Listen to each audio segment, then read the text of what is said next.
Hello friends and welcome back to Doodles and Drawings. Today we are going to be focusing on drawing numbers and some symbols that we might have in our drawings.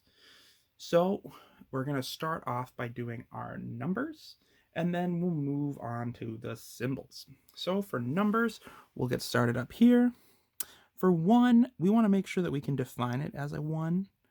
So I always draw my 1s a little bit fancier than maybe some people will do. Start off with a strong base. And make it look a little bit fancier. There's my 1. Okay, that means that it's going to look different than an L. People aren't going to confuse what they are. For 2, we're going to start down here at the bottom again. Nice strong base. 2 kind of curls up. Curved a little too early.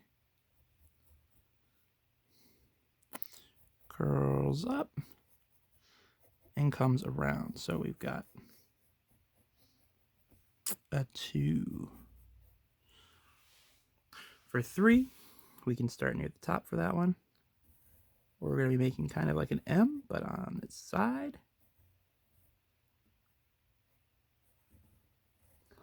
There's our 3. For 4, there's lots of different ways to do it. I'm always a fan of doing it this way. Kind of having a closed 4.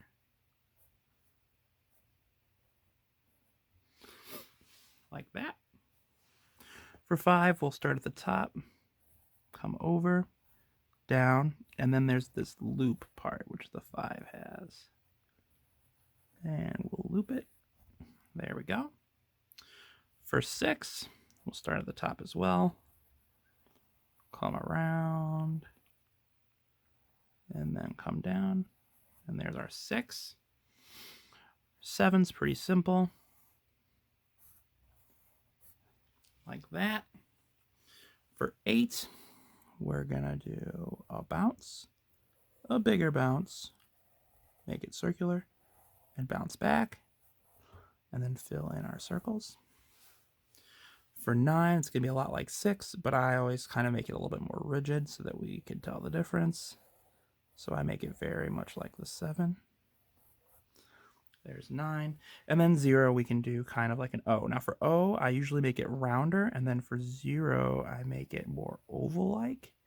And that's just to tell the difference between the two. So O is more oval-like. So those are all the numbers you need to be able to create any number you're ever going to make, right? Because you only have those 10 digits that you can then make into any number. Now we're going to be doing symbols. So those are all of our numbers. Now we're going to be doing a couple of different symbols. So first of all, this is kind of an old symbol. If you're younger, you might think of this as a hashtag, but it is not a hashtag. It is a pound sign.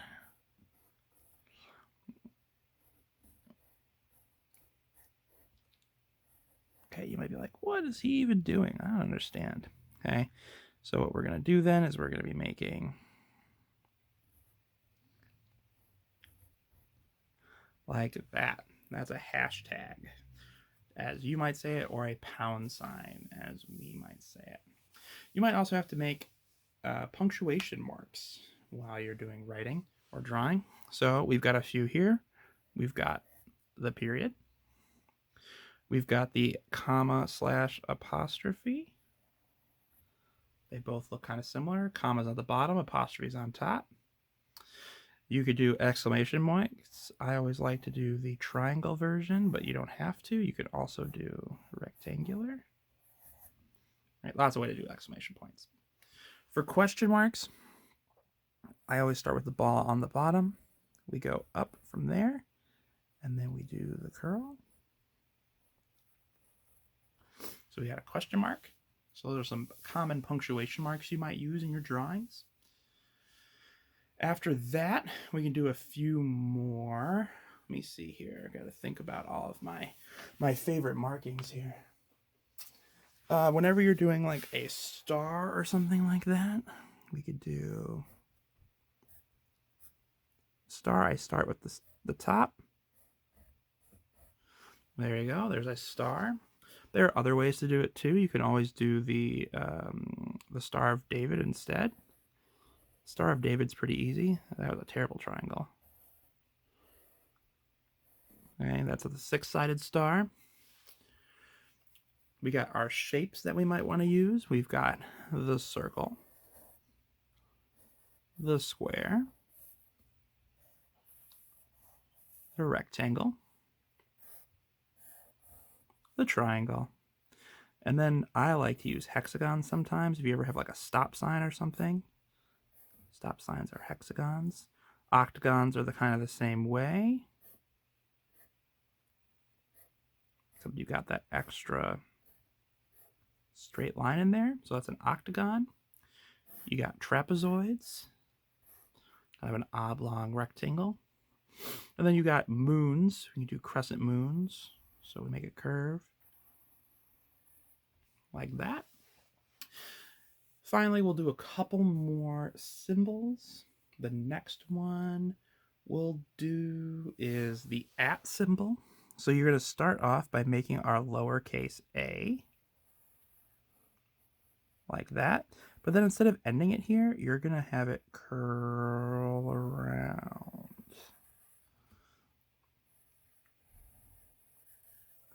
That's a part of emails. So if you're ever doing like an email thing on there, that's an @ symbol.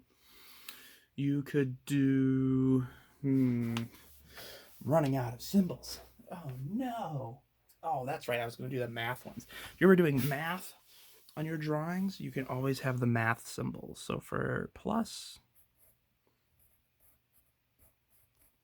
it'll look like a little T. Minus, we've got multiplication.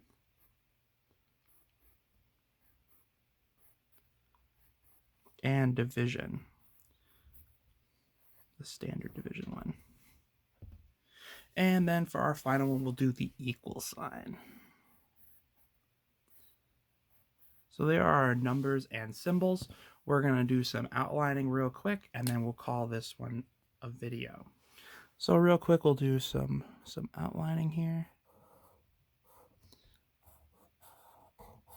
I just want to say thank you guys all so much for watching Doodles and Drawings.